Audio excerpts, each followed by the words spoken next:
ሰላም ተመልካቾቻችን ከጂኤምኤም ቴሌቪዥን በቤታ ሾው ተዘጋጅቶ የሚቀርብላችሁ ሳምንታዊ የሆነ የቤተሰብ ፕሮግራማችን ተጀምሯል። የዛሬ እንግዳዬ ፓስተር ሙሴ በላይነህ ይባላል። ራሱን ያስተዋውቅልናል። ፓስተር እዚህ ስቱዲዮ ተገኝተ ፈቃደኛ ስለሆንክ አመሰግናለሁ። እስኪ ራስን ለተመልካቾቻችን አስተዋውቅ። በጣም አመሰግናለሁ። እኔም በዚህ ቤታ ሾው ለመጀመሪያ ጊዜ ተጋባዥ በመሆኔ በጣም ደስተኛ ነኝ። ፓስተር ሙሴ በላይነህ እባላለሁኝ። በአገልግሎት እንግዲህ ወደ 29 ዓመት በአገልግሎት ቆይቻለሁ። ትዳር ከያዝኩ ደግሞ 25ኛው ዓመቴን አክብሬያለሁ። ዩቤል ሳጠራል። 3 ልጆች አሉን። የመጀመሪያ ልጄ ዩኒቨርሲቲ ትገኛለች በአሁኑ ሰዓት 3ኛ ዓመት ተማሪ ናት። ሁለተኛውም ልጄ ዩኒቨርሲቲ ነው ያለው። ሶስተኛዋ ልጃችን ከቤታችን ትኖራለች። ባለቤቴም አብራይ ነው የምታገለግለው። እርግብ አብርሃም ትባላለች። በጋብቻና ቤተሰብ አገልግሎት ወደ 8 ዓመት ሆኖኛል። ካውንስሊንግ በማድረግ እንዲሁም የኢትዮጵያ ቤተክርስቲያንን በውጭም ሀገር የሚገኙ የክርስቶስ ቤተክርስቲያንን ወገኖች በመርዳት በማገዝ ያቅሜን እንግዲህ እየሰራው እገኛለሁኝ ማለት ነው። በጣም ደስ ይላል። አመሰግናለሁ ፓስተር። እስኪ ወደ ውይይታችን ስንገባ የጠንካራ ቤተሰብ መሰረቱ ምንድን ነው ትላለህ? ከመነሻው ትዳር ውስጥ ሊሆን የሚገባ ነገር መሰረታዊ የሆነ ነገር ምትላቸው? የጠንካራ ቤተሰብ እንደ ምትሃት ሊመጣ አይችልም ከመጀመሪያው ማለት ነው። እና ያው ቤተሰብ በፕሪንሲፕል ለሚሰራው መርህ አለው ማለት ነው። እያንዳንዱ ነገር በመርህ ነው የሚገነባውና የጠንካራ ቤተክርስቲያን አንዳንድ ጊዜ የምንላለው ጠንካራ ቤተክርስቲያን በኮንፈረንሷ በጉባኤዋና ባላት አካውንት ባላት ውጫዊ ስትራክቸር አትለካም። የጠንካራ ቤተክርስቲያን መለኪያዋ ጠንካራ ቤተሰብ ነው። ብዙ ጊዜ ይሄ ግምት ውስጥ አይገባም። ማለት የተበላሸ ቤተሰብ ባለው ቤተክርስቲያን ክምችት ውስጥ ጠንካራ የሆነ የክርስቶስን አካል ማየት አይችልም። እና የጠንካራ ቤተሰብ መሰረት አንዱ እግዚአብሔር ቃል ነው። የእግዚአብሔር ቃል ለትዳር የሰጠው መመሪያ ምንድነው? ሰዎች በእግዚአብሔር ቃል በተመሰረተ ህይወት ላይ ይኑሩ ነው ወይ የሚለው ጥያቄ በጣም ወሳኝ ነው። ትዳር አንዱ በጣም ቻሌንጅ የሚያደርገው በቤተሰብ አገልግሎት ውስጥ ምንድነው? ተግባራዊ ክርስትናን የምንለካበት ህይወት፣ ታማኝነት፣ ኑሮ፣ ቅድስና፣ ጤናማ ህይወት፣ ጤናማ ግንኙነት፣ እድገት፣ መብቃት፣ መብሰል ብዙ ነገሮችን የምታይበት ትክክለኛ የመጀመሪያ ሜዳ ቤተሰብ ነው። የእግዚአብሔርን ቃል እንደሚናገረን መጀመሪያ ላይ ቤተሰቡን ማስተዳደር ያልቻለ የእግዚአብሔርን ቤተክርስቲያን እንዴት ያስተዳድራታል ይላል እና ሩቅ ሳትሄጂ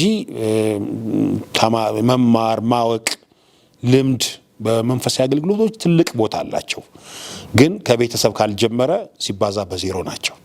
ፒኤችዲ ቢሆን እውቀት ቢሆን የአገልግሎት ልምድ ቢሆን እሳት ማውረድ ቢሆን ዝነኛ ታዋቂ አገልጋይ መሆን ከቤት ካልጀመረ ቤት ላይ ፍሩሽ ከሆነ ከዜሮ እንደመጀመር ይቆጠራል እና የጤናማ ቤተሰብ መሰረቱ አንዱ የእግዚአብሔር ቃል ነው። ጤናማ የሆነ የእግዚአብሔር ቃል መርህ የተገነባበት መሆን አለበት። የጤናማ ቤተሰብ መሰረቱ ጤናማ ግንኙነት። በየትኛውም ቤተሰብ ውስጥ ቤት እንደምናውቀው ቤት ፕሮግረሲቭ ነው፣ አዳጊ ነው እና ቀስ ብሎ የሚሰራ ስራ ነው ማለት እንደ ፋስት ፉድ ወይንም ደግሞ አሁን ያለው ጄኔሬሽን ቲክቶክ ጄኔሬሽን ይባላል። ለምን እንደዚህ ቲክቶክ ጄኔሬሽን የሚባለው ተለዋዋጭ እና ፈጣን ስለሆነ ነው። ቤተሰብ ግን እንደዛ አይደለም።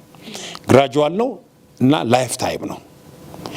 የምትቸኩዩ ነገር የለም በቤተሰብ ውስጥ። ረጋ ብለሽ ነው የምትሰሪው ፕሮሰስ ነው ማለት ነው። እያንዳንዷን ጤናማ የሆኑ ስራዎች ለመስራት በፕሮሰስ ውስጥ ታልፊያለሽ። ይሁን እንጂ ግን ቻሌንጅ ግን ይኖረዋል፣ ግድፈቶች ይኖረዋል። ሆኖም ግን ጤናማ ግንኙነትን መመስረት ደግሞ አንዱና ዋናው የሚያስፈልግ ነገር ነውና የጤናማ ቤተሰብ መሰረቶች ብለን ከምናነሳቸው ነገሮች አንዱ የእግዚአብሔር ቃል ነው። ለኛ ጤናማ ግንኙነት ነው፣ ኮሚኒኬሽኑ ማለት ነው። ግንኙነት ሲባል ብዙ ጊዜ የሚነሳው ነገር ምንድነው? አማርኛ ስለምናወራ ምንም ችግር የለም አይነት ከቋንቋ ነው ሰዎች የሚጀምሩት። ግንኙነት ግን መንፈሳዊ ነው፣ ስነ ልቦናዊ ነው፣ ማህበራዊ ነው፣ ስሜታዊ ነው። ብዙ ነገሮች የሚገናኘው እንጂ እኔና ባለቤቴ አማርኛ ስላላወራን አይደለም የምንጋጨው። አማርኛ እያወራን አንግባባም። የማንግባባበት ተግባቦት ኮሌጅ ገብተን ከምንወስደው የ3 ክሬዲት ካወር ካለው ኮሚኒኬሽን ኮርስ በጣም ያለፈ ነው። ፕራክቲካል ነው፣ ተግባራዊ ነገር ስለሚጠይቅ ሰው ሁለንተናች ነው የሚግባባው። ተግባቦት የሚባሉ ይሄ ነው። ስለዚህ ግጭቶች ወይ ስሜታዊ ወይ ማህበራዊ ወይ ስነ ልቦናዊ ወይ አእምሯዊ ወይ የሆነ ነገር መንፈሳዊ ሆነው ሊከሰቱ ይችላሉ። ግን ጤናማ ግንኙነት ግን ይሄን ሁሉ እያለፈ የሚሄድ ነው። ባይዘው ጤናማ ግንኙነት ስንል ፐርፌክት የሆነ 90 ዲግሪ የሚሰሪበት ግንኙነት ማለት አይደለም። እየታረመ በእርቅ እየታከመ በምክር አገልግሎት ሊያድግ የሚችል ቤተሰብ ማለት ነው። መጽሐፍ ቅዱስ ራሱ እኮ ፍጹም ሰውን እንስራ የሚለው ፍጹም የሚለው ቃል አብሶሉት ወይንም ፐርፌክት የሚለውን ቃል ሳይሆን የሚያመለክተው ማቹርድ የሚለውን ነው። ቤተሰብ የምታድጊበት የምትበሲበት ቦታ እንጂ ምንም እንከን የሌለበት ሲጀመርም እግዚአብሔርም ራሱ ያቋቋመው ትዳር መልካም እንደሆነ አየ ነው እንጂ የሚለው እግዚአብሔር ያለቀ ዜሮ ምንም በቃ ማንሰራበትን ቤት አልሰጠንም። እግዚአብሔር የትዳር አጋራችንን ሰጠን። ቤቱን ግን የምንሰራው እኛ ነን። እኛ የቤቱ መሐንዲሶች ነን ማለት ነው። ባል፣ ሚስት፣ ልጆች ተባብረው የሚሰሩት ቤት ነው የበሰለ ትልቅ ቤት የሚያደርገው እንጂ በአንድ ቀን ፕሮግራም ለምሳሌ አሁን በቤት ታሾው ፕሮግራም የብዙ ሰዎችን ቤት ለመስራት እቃ ታቀቢ ይሆናል እንጂ የሰዎችን ቤት ሁሉ አንሰራም እኛ። አንቺም የራስሽን ቤት ነው የምትሰሪው፣ እኔም የራሴን ቤት ነው የምሰራው። ወደ አገልግሎት ስመጣ ግን ተሞክሮዬን ዛሬ ከኛ የሚበልጡ በሀሳብ ማቹርድ የሆኑ በእኛ መንፈሳዊም ልምድም እኩያ ይሆኑ ደግሞ እኛም ደግሞ የምንረዳቸው የምናግዛቸው ሰዎች በ3 አይነት መንገድ ሊሰሙን ይችላሉ ብዬ ነው የማስበው። ከኛ በጣም አድቫንስ የሆኑ ሰዎች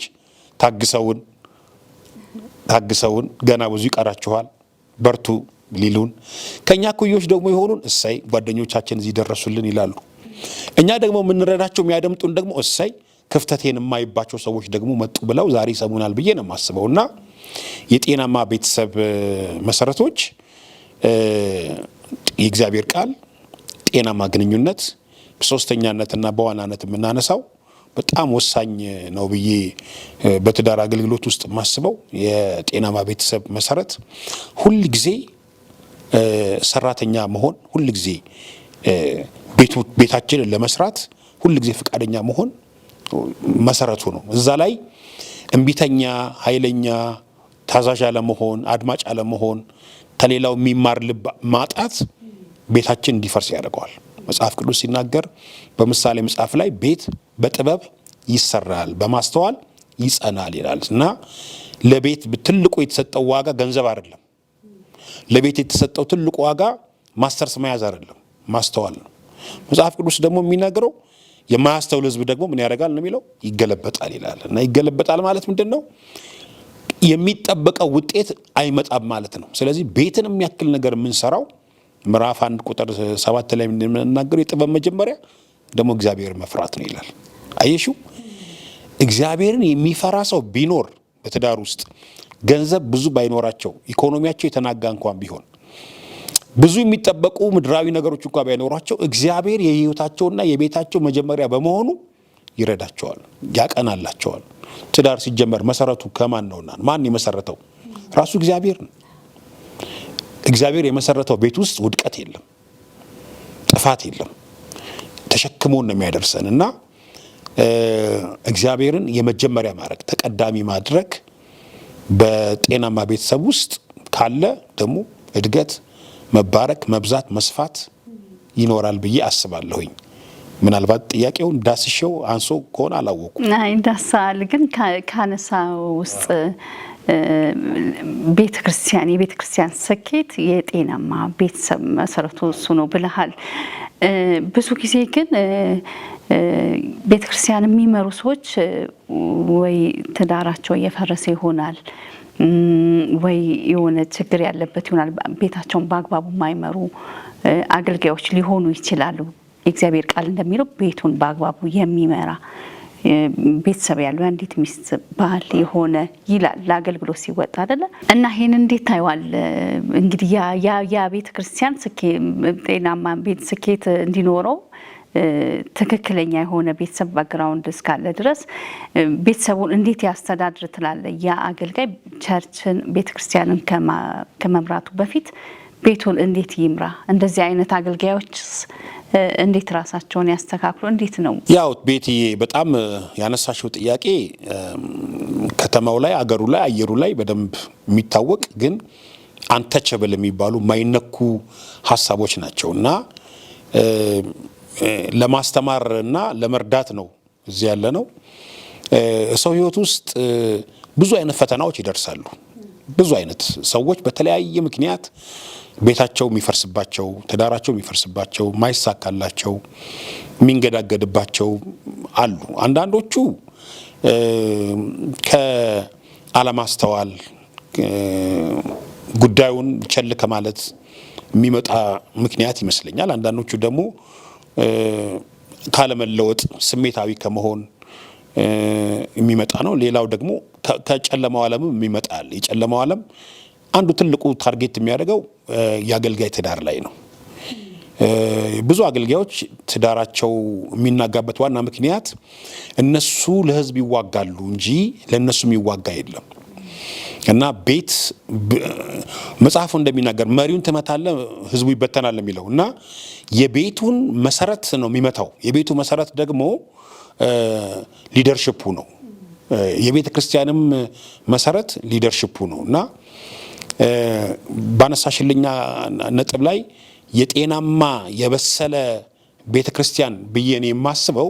ቤተ ክርስቲያን እንደ ፈርስት የመጀመሪያ ብዬ ማነሳው ነጥብ ምንድነው? እኛ ነን፣ ሰዎች ናቸው ማለት ሁለት አይነት ባህሪ ያለው ኦርጋኒክ እና ኦርጋናይዜሽን የምንለዋል ህያውነትና ተቋማዊ ባህሪ ያለው በአንድ ሳንቲም ያለ ሁለት ገጽታ ነው ቤተ ክርስቲያን። ሎካል ቸርች ምን ማለት ነው? ህያውነት ያለው ሰው ነው ማለት ነው። የመጀመሪያው ቤተ ክርስቲያን የምንለው ሰው ነው።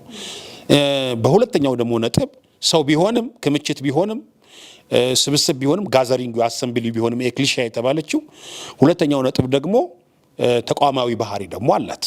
ስትራክቸር አላት። ገቢ አለው፣ ወጪ አለው፣ አስተዳደራዊ አሰራሮች አሉት፣ ብዙ ነገሮች አሉት።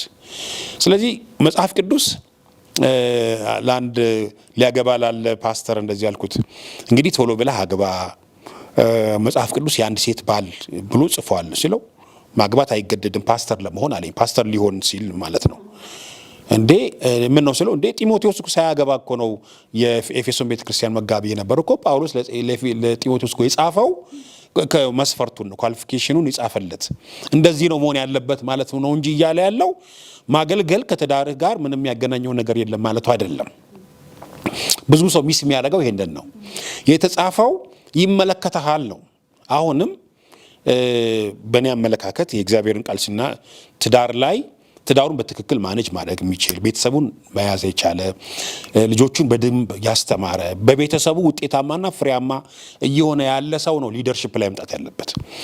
አገልግሎት አሁን አይሽ ፖስተር ላይ፣ ዝና ላይ፣ ታዋቂነት ላይ፣ ክሩሴድ ላይ፣ ኮንፈረንስ ላይ፣ ሚዲያ ላይ ነው አገልግሎት ያለው። አገልግሎት ግን መሆን ያለበት ቤት ነው። ከቤተሰብ የማይጀምር ቤተክርስቲያን ዋጋ የለውም። ለኔ ትልቁ የአገልግሎት ፍሬ የሚታየው ብዬ የማስበው ቤተሰብ ላይ ነው። ቤተሰቡ ላይ ኢፌክቲቭ የሆነ አገልጋይ መድረክስ ባይኖረው፣ ኮንፈረንስስ ባይኖረው፣ ሚዲያስ ባይኖረው አገልግሎቱን እያገለገለ ነው ያለውና ቤቱ ላይ ግን የፎረሸስ ምን ይሁን ነው። አሁን ይሄ ነው ትልቁ ችግር። ከተማ ላይ ትልቅ ነው፣ ኮንግሪጌሽን ላይ ይመራል፣ ብዙ ሰዎች ፓስተርዬ ይሉታል፣ ፕሮፌት አፖስትል ምናምን ሊሉት ይችላሉ። ቤት ውስጥ መጪ ግን ምናልባት ሶስተኛ ሚስት ነው ያገባው፣ ምናልባት ትዳሩ ፈርሷል ምናምን ዳዝ ማተር። ለአሁኑ ጄኔሬሽን የቲክቶክ ጄኔሬሽን የሚባለው ክርስቲያኑ ማለት ነው ጸጋውን እንጂ ህይወቱ ለኛ ምን ያደርግልናል? እኛ የምንፈልገው ልምምዱን ነው ይሉሻል። ግን this is absolutely wrong። ለምን እየጠየቅሽኝ ያለሽው ጤናማ ቤተሰብ እና ጤናማ ቤተክርስቲያን ምንድን ነው የሚያገናኛቸው? እንግዲህ የሚያገናኛቸው ኑሮ ነዋ፣ ህይወቱ ነዋ፣ ተግባራዊ ነገር ነዋ። ስለዚህ የጤናማ ቤተሰብ ክምችት ነው መሆን ያለበት ጤናማ ቤተክርስቲያን። አሁን ማን ይጨነቃል? ጤናማ ቤተሰብ ስንል በነገራችን ላይ ደቀ መዝሙሩ ነው። ሌላው ተለዋጭ ስሙ ተለዋጭ ስሙ አሁን በፋሚሊ ፐርስፔክቲቭ እኛ የምናደርገው ጤናማ ቤተሰብ ያለ ነው የሚሆነው። ግን ሌላው ትርጉሙ ግን ዲሳይፕልሺፕ ጤናማ ቤተሰብ ትክክለኛ ደቀ መዝሙር ነው ብለን ነው የምናስበው። እና የጤናማ ብዙ ቤተሰቦች ነው ቤተክርስቲያን መሆን ያለበት ማለት ብዙ ደቀ መዝሙሮች ማለት ነው። ዝም ግን እንደዚህ በጣም ግንኙነት ላይ ተበላሸ ምናምን እንደዚህ ቡከት ያለ ነገር ግን 1000 ህዝብ አለ 1500 አለ። ቆንጆ ነው በጣም ቀላልም አይደለም። እንደ ጉባኤ ብዙ ሰውን ማገልገል እኮ ኳሊቲ እኮ ነገር አለው። ግን በቤተሰብ ፐርስፔክቲቭ ግን ስታዩ ህይወት ጥሩ መሆን አለበት፣ ግንኙነት ጥሩ መሆን አለበት። እና እኔ ብዬ የማስበው ቤቲ ምንድነው የመጀመሪያው እግዚአብሔርን የሚጠይቀኝ የማገልግለውን ህዝብ አይደለም፣ መጀመሪያ የኖርኩበትን ቤተሰብ ነው የሚጠይቀኝ። ለቤተሰቤ የምሰጠው ጊዜ፣ ኑሮ፣ ህይወት በቤተሰቤ ውስጥ ያለው ዋጋ ምን አይነት ነው? እሱ ይመስለኛል የጤናማ ቤተክርስቲያን መሰረት። እና መሪዎቻችንን ወይንም ደግሞ አገልጋዮችን ውስጥ ብዙ ችግሮች እንዳሉ አውቃለሁኝ። በማንም ሰው ላይ መፍረድም እጄንም አንስቼ ጣቴን መጠቆም አልፈልግም። ግን የእግዚአብሔር ቃል እንደሚናገረው እንዳልሽው አንደኛ ጢሞቴዎስ ምዕራፍ 3 ላይ የአንዲት ሚስት ባል ብሎ የሚናገረው መሆን አለበት ብሎ የሚናገረው አገልጋይ መጀመሪያ መታየት ያለበት ችሎታው አይደለም። ችሎታው የመስበክና የማስተማር ችሎታው አይደለም። በስነ መለኮት መማሩ አይደለም። የመድረክ ፐርፎርማንስ ብቃቱ አይደለም። በቤተሰቡ ላይ ህይወቱ እንዴት ነው?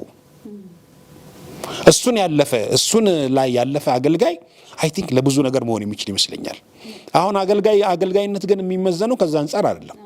አገልጋይነት የሚመዘነው ምን ያክል ያወራል፣ ምን ያክል አማርኛ ይችላል፣ ምን ያክል የሚዲያ ስበት አለው፣ ምን ያክል ታዋቂ ነው። አገልግሎት ግን እንደዛ አይደለም። በተለይ ከፋሚሊ ፐርስፔክቲቭ የፋሚሊ ፐርስፔክቲቭ ማለት ምንድነው? ረጋ ያለ ዲሰንት የሆነ ጨዋ የሆነ ቀስ ብለሽ የምትጓዢው ብዙ ፈተና ቢደርስብሽም ሀዘንም ደስታም ቢፈራረቅብሽም የምትጓዢው ህይወት ነውና በትዳር ህይወቱ ላይ ስኬታማ ያልሆነ ሰው አገልጋይነቱ እንዴት ይታያል የሚለው ነጥብ ሲነሳ ብዙ የሚያከራክሩ ሀሳቦች አሉት። ማለት እኔ ለእግዚአብሔር መፍታት መብቴ ነው፣ ልጅነቴ ጋር ምንም መፍታት የሚገናኝ አይደለም የሚሉ ሰዎች ገጥመውኛል። እኔ ልጅ ነኝ፣ ልጅነት ሚስቴን ፈታው፣ ልጆች የተበተኑ፣ ትዳሬ ፈረሰ ማለት ከዘላለም ህይወት ወጣው ማለት አይደለም። እውነት ነው። ከዘላለም ህይወት ሰዎች በዚህ ምክንያት ላይወጡ ይችላሉ። ትዳራቸው ተፈቷል ብሎ እግዚአብሔር ስማቸውን ከሰማይ ሆኖ አይሰርዝም። ግን በምድር ላለችው ሎካል ቸርች ግን ብቃት ግን አይኖራቸውም። አይሹ ሁልጊዜ ሊደርሺፕ ምንድነው? ሊደር ማለት ቀዳሚ ማለት ነው። እየመራ ከፊት ሆኖ እየመራ የሚመራው ህዝብ ወይንም የሚከተለው ህዝብ ላይ በጎ ተጽዕኖ ማምጣት የሚችል ማለት ነው። ስለዚህ የሚመራው ማይክ ይዞ በማውራት አይደለም። ህይወቱ እንዴት ነው? ቤቱ እንዴት ነው? ኢንቴግሪቲው እንዴት ነው? አኗኗሩ እንዴት ነው? እንዴት ነው ፋሚሊው እየተከተለ ያለው? ፋሚሊው እንዴት ነው እየመራ ያለው የሚለው ነገር ለሚመራው ቤተክርስቲያን አስተዋጽኦ አለው።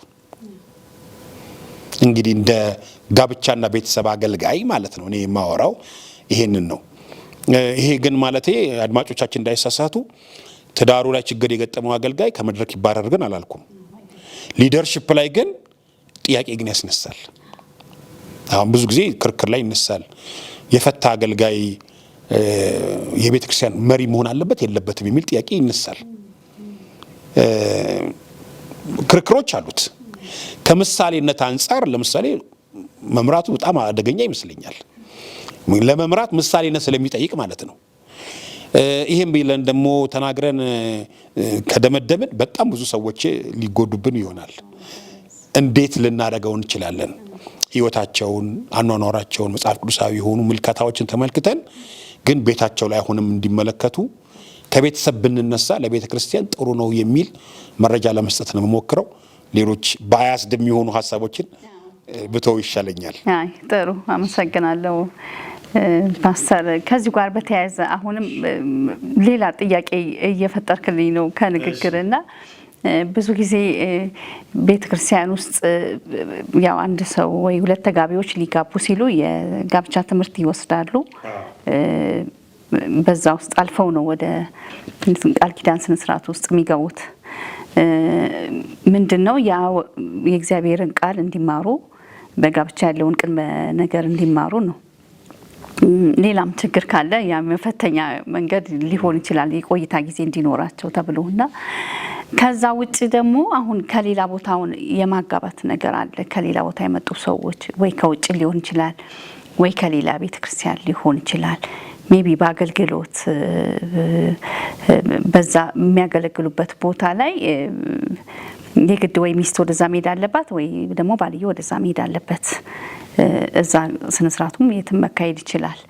ግን ምንድነው የኔ ጥያቄ የሆነ ቤተክርስቲያን የተከለከለ ጋብቻ ቃል ኪዳን ስነ ስርዓቱን መፈጸም አይቻልም፣ በዚህ ኬዝ መፈጸም አንችልም ብለው የሆነ ቤተክርስቲያን ይመልሳቸዋል። የሆነ ደግሞ ቤተክርስቲያን ሄዶ ያ ጋብቻ ቃል ኪዳኑ ይፈጸማል።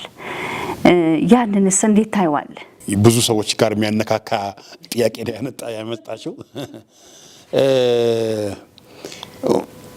እውነት ለመናገር ጥሩ ጠንካራ የሆኑ የቤተ ክርስቲያን መዋቅርና አስተዳደራዊ ስራ ያላቸው በጋብቻ ላይ የጋብቻ ፖሊሲ የቀረጹ የጋብቻ ማኑዋል ያላቸው ቸርቾች አሉ። ኢትዮጵያ ውስጥም ከኢትዮጵያም ውጪ ጥሩ አብዛኛው ግን ቤተ ክርስቲያን ለጋብቻ ፖሊሲ የለውም። ፖሊሲ የለውም ማለት በመዋደድ በመቀራረብ በአንድ ምሳ ፕሮግራም በፌቨር ትዳርን የሚያክል ነገር ቸርች ውስጥ ይከናወናል። ምንም በቅንነትም ነው አንዳንዱ ነገር ማለት እንተባበረው በቃ ሰው የለውም ሰው እንሁንለት ከሚል ነው። እና እንዳልኩሽ ግን ትዳር ግን ፕሪንሲፕል ይፈልጋል። አሁን አንዱ ቤተክርስቲያን ይህንን ሰው አላጋባም ያለችበት ምክንያት ከለሩን፣ አይኑን፣ አቋቋሙን አይተው አይደለም፣ የህይወት አካሄዱን አይተው ነው። ትዳሩ እንዴት ነው? ቅድመ ጋብቻ ላይ በኃጢአት ንክኪ አድርገዋል ወይ? ጸንሳ ይሆናል ወይ? አርግዛ ይሆናል ወይ? ወይንም ደግሞ አካሄዱ መጽሐፍ ቅዱሳዊና ጤናማነት የጎደለ ከሆነ ተጠያቂነት ስለሚያመጣ አንዳንድ ጥሩ ጤናማ ቤተክርስቲያኖች ሪዘርቭድ ይሆናሉ። ይቆይ እንመርምረው። በተለይ በሽምግልና አገልግሎት አንዱ ትልቁ ኳሊቲው ሽምግልና አገልግሎት የምታይበት አንዱ ኳሊቲ እንዲያን ነገሮችን በብዙ ዲፍረንት ፐርስፔክቲቭ ነው የሚያዩት እና ቶሎ አይፈጸምም። አንዳንድ ቦታ ላይ ግን ያለፈው ሳምንት ተጫጭተው የሚቀጥለው ሳምንት ሁሉ ሊጋቡ የሚችሉባቸው ቸርቾች አሉ። ፓስተሮቹም የዋ ናቸው ማለት በቃ እንርዳቸው፣ ከአውስትራሊያ የመጣው ከአሜሪካን የመጣው ምናምን ይፋጠንለት ምናምን ብለው ያደርጋሉ። ሮንግ ነው፣ ትክክል አይደለም። ትክክል አይደለም ብለው ምንድነው ያኛው ቤተክርስቲያን ለምንድን ነው የከለከለው? ይህንን ትዳር ለምንድን ነው የከለከለው? እኔ ብዙ ኤክስፒሪየንስ በዚህ አቅጣጫ ላይ ያለኝ አንድ ሁለቱን ዝም ብዬ ከጠቀመ ሼር ላድርግሽ። በጋብቻ ለትዳር እየተንቀሳቀሱ አሁን ቅድመ ጋብቻን ያነሳሽልኝ ችኩልነት ካለው መጀመሪያ መቆም አለበት። በጣም አብዛኛው 90% ችኩልነት ያለበት የቅድመ ጋብቻ ፕሮሰስ ፕሮብሌም አለው፣ ፌክ አለው። ምናልባት ሁለተኛ ትዳር ነው ወይ ሶስተኛ ትዳር ነው ወይ ውጭ ሀገር ወይ የተደበቀ ኬዝ አላቸው። ቸርችን እንደምንም ብሎ ማኒፑሌት አድርገው ሰርቲፊኬት ለመያዝ የሚጥሩ ሰዎች አሉ። ያው ሰርቲፊኬት የመጣ ህጋዊ ስለሆነ ማለት ነው። የእነዚህ አይነት እንትን ላይ ጥንቃቄ የማይወስዱ አጥቢያ ቤተክርስቲያኖች አሉ እና ሰርጉ ይመጣል፣ ሰርግ ይደገሳል፣ ምናምን ያደርጋሉ። ኦፍ ኮርስ እነዚህ አማኞች ናቸው፣ ቤተክርስቲያን ውስጥ ማድረግ ይጠበቅባቸዋል። ግን አንዱ ሰው የዛ ቤተክርስቲያን አባል ነው፣ እሷ ደግሞ ሌላ ቤተክርስቲያን አባል ናት። እሺ እነዚህ ሰዎች መሪዎቹ መገናኘት አለባቸው፣ መናበብ አለባቸው፣ ደብዳቤ መለዋወጥ አለባቸው።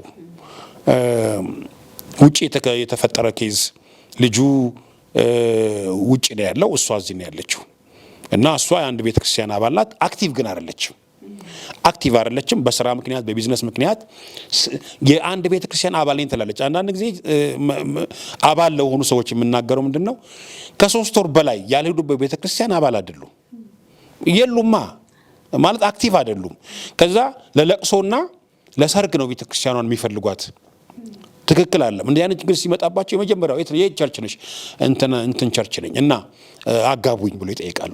የዛን ጊዜ በተለይ በጠንካራ ኤልደርሺፕ ያለበት ወይም ሊደርሺፕ ያለበት ቸርች ላይ ኖ ይመርመር ይላሉ፣ ይመረምራሉ። ቅድነቱንም መጽሐፍ ቅዱሳዊንም ምልከታውን ተመልክተው ወደ ጋብቻውን ፕሮሰስ ያደርጉላቸዋል። አብዛኞቹ ግን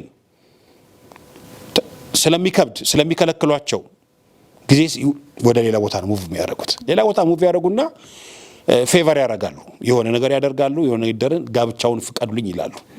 ይሄ የክርስቶስ ቤተክርስቲያን ይጎዳታል። ለተበላሹ የጋብቻ አካሄዶች ጭንቅ ነው። እኔ ይሄን አነሳሽ እንጂ ሁለት ነገሮችን ጨምሬ መናገር እፈልጋለሁ። ከኛ ቤተክርስቲያንም ውጪ ሌላ ቤተክርስቲያን ሰው አታግቡ የሚሉም አሉ። ይሄም ሮንግ ነው። አንድ ሰው እኛ ቤተክርስቲያን ላይ ነው ፈልገ ማግባት ያለብን፣ ሌላ ጋር መሄድ የለብን። ይሄ ከምን አንጻር ነው የሚታየው? ከራዩና አገልግሎቱን ከማሳደግ ቸርቹን ከማብዛት የተነሳ እዚሁ ነው በቃ ሪፕሮዳክሽኑ መካሄድ ያለበት። በጋብቻ ላይ የት የህይወትሽ አካል እንደሆነ አታቂም። ይሄ ጠባብነት፣ ነገሮችን አስፍቶ ካለማየት ነው። እንዲህ አይነት ቦታ ላይ ደግሞ አትጠራጠሪ፣ ብዙ ዲቮርስ ይበዛል። በሁለተኛ ነገር ደግሞ የማይተዋወቁ ደግሞ ቦታ ላይ ሄደው ጋብቻ የሚፈጽሙ ሰዎች አሉ፣ ወይንም ጋብቻ ለመፈጸም እቅድ የሚያወጡ ሰዎች አሉ። እሱም ጥያቄ የሚያስነሳል። ትዳርን የሚያክል ነገር 40-50 ዓመት ለምትኖሪው ሰው ጋር እንዴት ዝም ብለሽ የሆነ ቦታ ላይ ሄደሽ አጋቡኝ ትያለሽ? የሚያቅሽ ፓስተር መሆን አለበት፣ የሚያቅሽ ቤተክርስቲያን መሆን አለበት። እና ለኢትዮጵያ ቤተክርስቲያን የማስተላልፈው በውጭም ለሀገር ውስጥም ላሉት የትዳር ትምህርት በትክክል ሳይማሩ ፓስተሮቻቸው ጊዜ ሳይወስዱላቸው ጤናማነታቸውን ሳይመሰክሩላቸው ፕሮሰሶች እኮ አሉት። የኤችአይቪ ጥያቄዎቹን ተጠይቆ ጤናማነታቸው ተጠይቆ ይሄን ሁሉ ምስክርነት በሌለበት ሌሎቹ ተነስተው እንደው በቃ እንርዳው በሚለው ይሄን ማድረጋቸው አንደኛ በእግዚአብሔር መንግስት ውስጥም ትክክለኛ አካሄድ አይደለም። ማለት የምትቃወም መንግስት እርስ በርስ አትጸናም ይላል። ይሄኛው የሚቃወመው ይሄኛው የሚደግፈው ማለት ሰዎችን ለመርዳት ካልሆነ በቀር ለእግዚአብሔር መንግስት አስተዋጽኦ የለውም። እና በጋብቻ አቅጣጫ ላይ መቀባበል፣ መደማመጥ፣ መሰማማት፣ መሪዎች ቢገናኙ፣ ቢጻጻፉ፣ ቢናበቡ፣ ቢጠያየቁ አንዱ ጥያቄ የሆነበት ሌላው ሊያስብበት ይገባል። እና እንዴት አድርገን እንርዳቸው፣ እንዴት አድርገን እንስራ ወደሚለው ነገር ቢመጡ ውጤታማ ትዳር መመስረት የሚቻል ይመስለኛል። በጣም አመሰግናለሁ ፓስተር። አሜን። ተመልካቾቻችን ከፓስተር ሙሴ በላይነህ ጋር ያደረግነው ቆይታ በዚህ አላበቃም። ሳምንት ቀጣይ በብዙ ሀሳቦችና በብዙ ጥያቄዎች እንገናኛለን። እስከዚያው ሰላም ሁኑ።